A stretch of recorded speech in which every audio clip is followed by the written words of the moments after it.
약초로 백세입니다. 반갑습니다. 자, 오늘은 이 산 정상에 한번 올라와 봤습니다. 자, 보이십니까?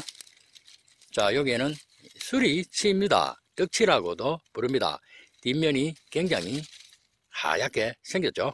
이 떡을 해 먹어도 맛있고, 데쳐서 나물로 해도 그렇게 맛이 없는 나물이 아닙니다. 많이 채취하여 드십시오.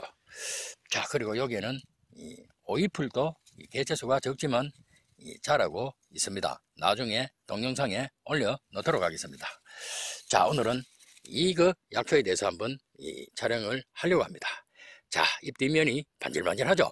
자, 잎 줄기는 홍자색을 이렇게 띠고 있습니다. 자, 옆에는 이 샘플이 하나 있습니다. 제가 뿌리를 캐다가 끊어져 버렸습니다. 자, 이 약초 이름은 산기름 나물입니다. 이 햇볕이 잘 드는 산기슭에 잘 자라는 미나리가의 새살이 풀입니다. 이 생양명은 석방풍이며 성질은 서늘하고 맛은 쓰고 맵습니다. 그러나 잎을 뜯어서 향을 한번 맡아보면 굉장한 향이 납니다. 미나리 냄새하고 거의 비슷한 냄새가 납니다. 잎은 어긋나며 끝이 뾰족하고 잎자루는 이렇게 길게 생겼습니다. 잎은 뒷 모양으로 갈라지고 패인 모습으로 나타나며 톱니가 많이 나 있습니다. 꽃은 7월경 가지 끝과 줄기 끝에 겨부산 모양의 흰 꽃이 달려서 핍니다. 줄기는 이렇게 곱게 서서 자라고 홍자색을 띱니다. 가지를 많이 내면서 자라는 약초 중에 하나입니다. 한방에선 감기와 두통, 기관지염, 중풍, 신경통의 약재로 많이 사용합니다. 효능으로서는 중풍으로 인한 반신불수와 마비동통에 좋은 약초입니다. 뇌졸중, 중풍은 뇌의 혈류량이 공급이 중단되어 빠른 시간 내에 뇌세포가 죽게 되는 질환입니다. 뇌혈관 막힘에 뇌경색, 뇌혈관 출현에 뇌출혈이 나타납니다. 어지럼증과 운동장애, 말이 어눌해지고 발음이 부정하는 증상, 치매 증상까지 나타나게 합니다. 뇌혈관의 혈액 공급이 중단되어 갑작스러운 마비 증상인 반신불수도 나타납니다.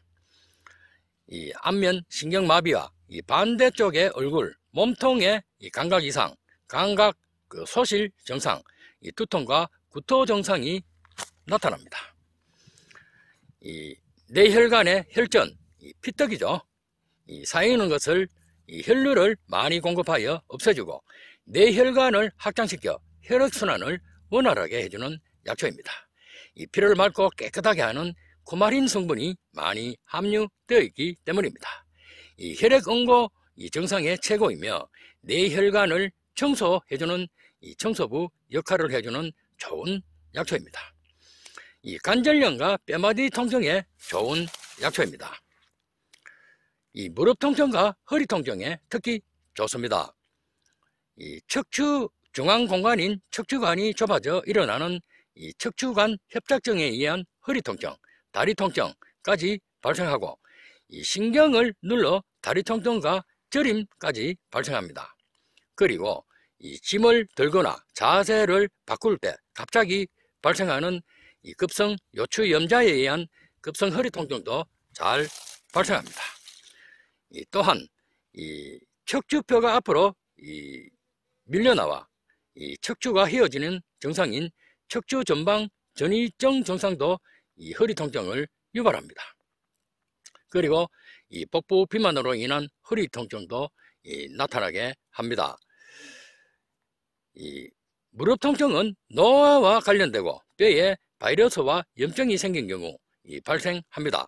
류마티스 관절염을 두고 말하고 퇴행성 관절염을 말하고 있습니다. 무릎 뼈마디 통증과 굽히거나 펼 때 무릎 통증, 무릎이 붓고 시리는 증상, 무릎을 잘 움직일 수 없어 보행하기 어려운 증상이 나타납니다. 통증의 종류는 다양합니다. 무릎 연골 연화증으로 인한 무릎 통증과 계단을 오르내리기 힘든 통증, 오르막 내리막을 잘 보행하기 힘든 무릎 통증이 나타납니다. 이 십자인대 손상과 반월상 연골 파열로 인한 무릎 통증도 발생합니다. 이 퇴행성 류마티스 무릎 통증에 굉장히 좋은 약초 중에 하나입니다. 이 사포닌 성분이 풍부하고 탄닌 성분이 함유되어 이 진통작용과 진정작용이 강합니다. 그래서 이들의 증상을 최소화시켜주고 경감시켜주고 완화해주는 좋은 약초입니다. 이 기관지염에 좋은 약초입니다. 감기와 두통, 기침, 천식을 치료하는데 굉장한 큰 도움을 줍니다. 기관지염은 이 폐까지 공기가 지나가는 통로인 기관지에 염증이 생기는 질환입니다. 이 기침과 가래, 쌕쌕거리는 증상, 천식하고 비슷하죠. 그리고 천명이라고 부릅니다.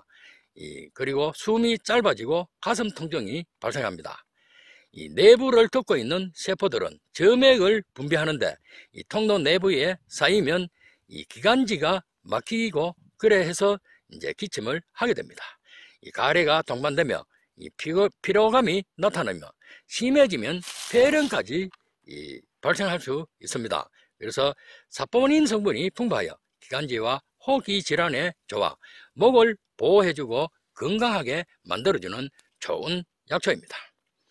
이 정력 증강에 좋은 천연 정력제입니다.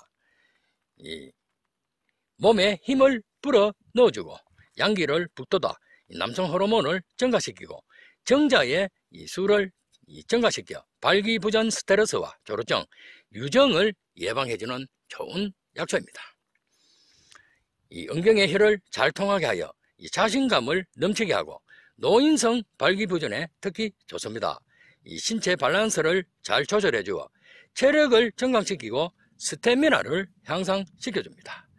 시토소테롤 성분과 사포닌 성분이 많이 함유되어 있습니다. 이빨 꺾어 향을 맡아보면 향긋한 냄새가 나고 살짝 데쳐 나물로 해먹어도 맛이 좋습니다. 정력 정진에는 뿌리와 열매를 그늘에 말려 약 5g과 물 500cc에 넣고 하루 양으로 2, 3회 복용하고 근골통과 관절염에는 뿌리 열매를 말려 약 5g과 물 600cc에 넣고 달여 하루 2, 3회 꾸준하게 복용하면 효과가 좋은 약초입니다. 중풍에는 뿌리 열매를 같은 방법으로 10일 이상 복용하면 효과가 나타나는 좋은 약초 중에 하나입니다. 중풍과 기침, 관절염을 치료하는데 굉장한 큰 도움을 주는 약초입니다. 자, 오늘은 산에서 산기름 나물에 대한 효능과 촬영을 마치고 약초로 백서는 물러갑니다. 감사합니다.